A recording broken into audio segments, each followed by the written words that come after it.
ஐயப்பன் மட்டும்தான் சொந்தம், ஆதரவு. ஒரு சிறிய கிராமத்தில் ராஜு என்ற இளைஞன் இருந்தான். வீட்டில் இருந்தவர்கள் அவனை புரிந்து கொள்ளவில்லை. நண்பர்கள் கூட வஞ்சித்தார்கள். அவன் மனம் நொந்து இனிமேல் யாரையும் நம்ப மாட்டேன் என்று முடிவெடுத்தான்.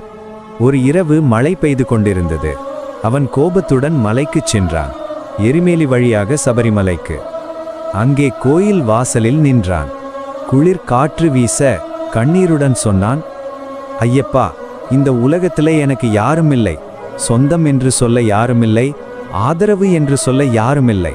அந்த நொடியில் மணி ஓசை கேட்டது. அந்த ஓசை அவனுக்கு பதிலாயிருந்தது. மகனே, நான் இருக்கேன். நீ யாருமில்லாதவன் இல்லை. உன்னிடம் நம்பிக்கை வை, நான் உன்னுடன் இருக்கேன். அந்த ஒரு தருணத்திலிருந்து ராஜுவின் வாழ்க்கை மாறியது. அவன் மனதில் அமைதி பிறந்தது. அவன் புரிந்து கொண்டான், இந்த உலகத்துல யாரும் உண்மையான சொந்தமில்லை. ஆனால் ஐயப்பன் மட்டும்தான் நித்திய ஆதரவு. மனிதன் எல்லாரும் நம்மை விட்டு போகலாம், ஆனா ஐயப்பன் ஒருபோதும் விட்டு போவதில்லை. அவரை நினைச்சா மனம் நிம்மதி அடையும். அவர்தான் நம் ஒரே உண்மையான சொந்தம். தொடர்ந்து இது போல நீங்க கேட்க வேண்டுமென்றால் லைக் பண்ணுங்க, ஷேர் பண்ணுங்க, சப்ஸ்கிரைப் பண்ணுங்க.